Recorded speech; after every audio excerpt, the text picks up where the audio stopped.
Langkah pemerintah untuk menekan laju inflasi kian masif dilakukan. Operasi pasar yang jadi tonggak untuk menstabilkan juga kian gencar dilakukan.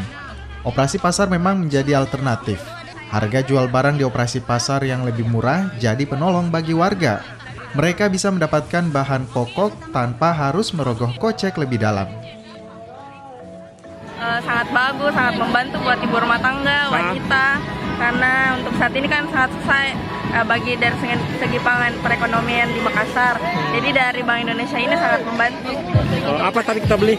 Tadi yang saya beli beras, telur, minyaknya murah di sini. Berapa? Harganya cuma 26.000. Selain operasi pasar, yang juga terus dilakukan adalah perluasan kerjasama antar daerah, dukungan subsidi ongkos angkut hingga bantuan alsitan seperti bibit cabai rawit, bawang, dan juga padi. Serta yang terakhir yang tak kalah pentingnya ialah penguatan infrastruktur teknologi, informasi, dan komunikasi.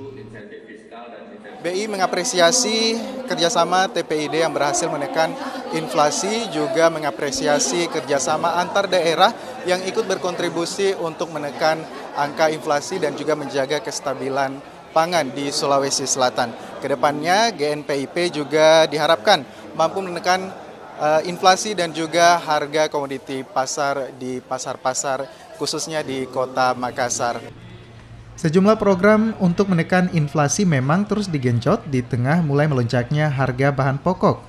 Bulan Ramadan yang tinggal menghitung hari akan menjadi ujian, akankah program pemerintah untuk menekan laju inflasi tahunan bisa berjalan? Gufran Lamataha, Nila Rustam, Kompas TV Makassar, Sulawesi Selatan.